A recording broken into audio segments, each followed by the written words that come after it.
안녕하십니까. 성경 속 역사문화 시간입니다. 오늘의 말씀은 이사야 선지자에 대한 말씀을 나누도록 하겠습니다. 오늘부터는 남유다 왕국에서 활동한 그 선지자에 대해서 알아보도록 하겠습니다. 남유다 왕국 시대의 선지자로는 이사야, 비가, 나홈, 스바냐, 하박국, 그리고 포로 시대의 선지자로 예레미야, 다니엘, 에스겔, 오바댜, 포로 이후 귀환해서 그 시대의 선지자는 스가랴, 학개, 요엘, 말라기, 이런 선지자들이 계십니다. 오늘은 이사야 선지자에 대해서 알아보도록 하겠습니다. 이사야 선지자는 기원전 8세기 중반경에 유다 왕국에서 예언자로 활동을 시작한 인물입니다. 그로부터 1세기가 지난 7세기 중반에는 예레미야 선지자가 태어나서 유다 왕국의 멸망을 경고를 했죠. 두 사람 모두 이름이 야라고 나는데 이는 그 여호와를 가리킵니다. 야자가 그 여호와를 가리키는 것이죠. 이사야는 여호와는 구원이시다. 예레미야는 여호와께서 높이신다라는 의미를 갖고 있습니다. 실제로 이사야 선지자는 오실 메시아에 대해서 평화의 왕이요 고난받는 종으로 예언한 대표적인 예언자이기도 합니다. 이사야 선지자는 활동 기간 중에 북이스라엘이 멸망하는 등 주변 인구의 정세가 불안정한 시기입니다. 북쪽에 아시리아는 남하 정책을, 남쪽에 있는 애굽은 북방 정책으로 세력을 확장해 나가는 그런 상황이었습니다. 이사야 선지자가 활동한 당시 남유다의 왕들은 10번째 왕인 우시야 7세 말이기, 그리고 다음에 요담, 아하스, 히스기야 시대로 이렇게 펼쳐져 나갑니다. 북이스라엘이 아시리아에게 멸망하게 되는 기원전 722년 시구까지 활동을 하였습니다.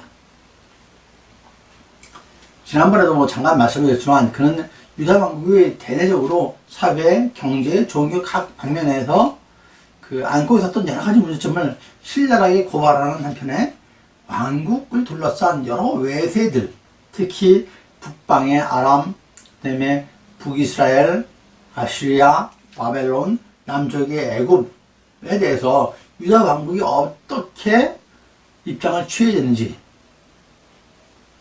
대해서 자기가 받은 여호와의 그 계시를 선포하시는 그런 선지자였습니다.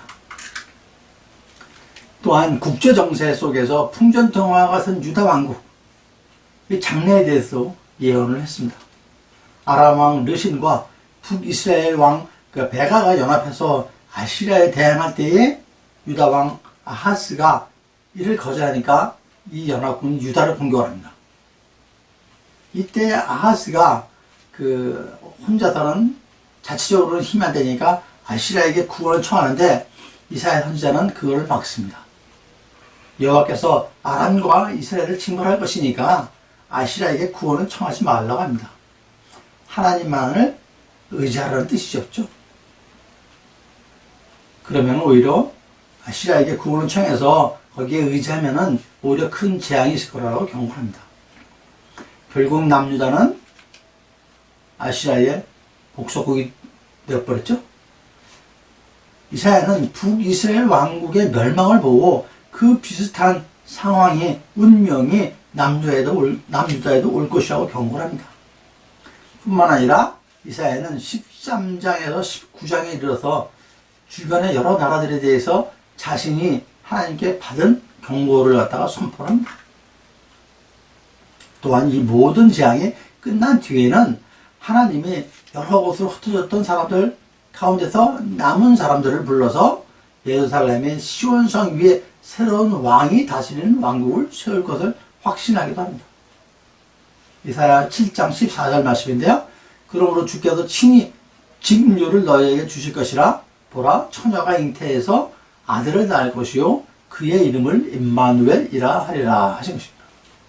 이사야 시대에 벌써 기원전 740년입니다. 기원전 740년에 예수님의 탄생을 벌써 예언을 하신 것입니다. 이제 이사야서 성경 말씀을 잠깐 살펴보도록 하겠습니다. 이사야서는 총 66장으로 구성되어 있죠. 내용적으로는 구약 성경 같은 그런 개념이 있는 부분이 1장에서 39장까지.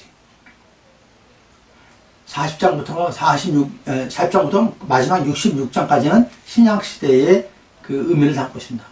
학자에 따라서는 이 부분은 또 둘로 나눕니다. 40장에서 55장은 제2 이사야, 55장부터 66장까지는 제3 이사야로 또 구분을 하기도 합니다.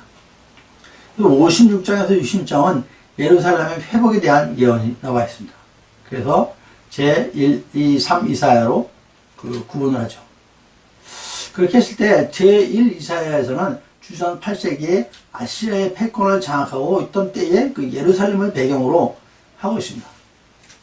제2 이사야, 제3 이사야는 남유다의 패망과 바벨론의 포로 시대를 배경으로 하면서 또한 희망의 메시지를 전하기도 하죠. 이사야서의 시작은 1장 1절에서 유다 왕 우시야, 요담, 아하스, 히스기야 시대라고 하면서 시작을 합니다.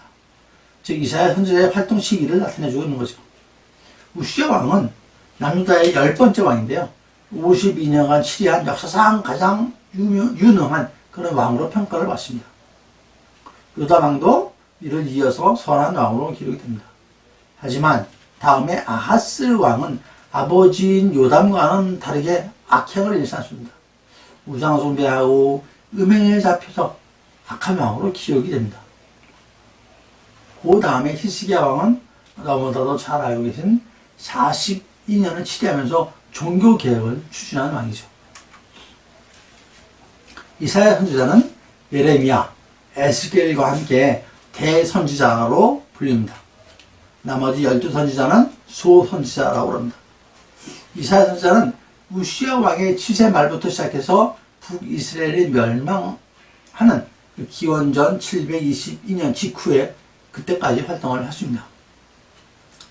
그는 6장에서 이사야서 6장에서 선지자로 부르심을 받은 것에 대해서 기록을 하고 있는데 잘 알고 계신 바와 같이 내가 여기 있나이다 나를 보내소서 하는 말씀이 6장 8절 후미에 나옵니다. 그리고 6장의 마지막 절 후미에 거룩한 씨가 이 땅의 구루터기지라 하면서 그 구루터기 예수님을 예표, 남은 자를 예표하게 됩니다. 이는 다음에 7장 14절에서 처자가 잉태해서 아들을 낳을 것이요 그의 이름을 임마누엘이라 하리라 하시면서 예수님의 탄생을 예견을 하죠. 이사야 선지자가 살았던 시대의 주요 인물로는 먼저 이사야 7장, 8장, 9장에 나오는 아람왕 르신, 북이스라엘 베가, 그들이 자기의 그 연합전선에 반대하는 아하스 왕의 반아시리아 동맹이 남유다를 자기 편으로 끌어들이기 위해서 기원전 732년에 예루살렘을 침공합니다. 그러다가 시리아 에브라임 전쟁이라고 합니다. 이때 아하스 왕이 아시리아에게 구원을 요청을 하게 되죠. 이사야는 반대했죠. 이사야는 이에 반대하는 목소리를 내서 엄청난 재앙이 올 거라고 예고를 합니다. 다음으로 아시리아 왕 티글랏 필레세 3세가 아람과 북이스라엘 침략하는 그 전투가 있습니다.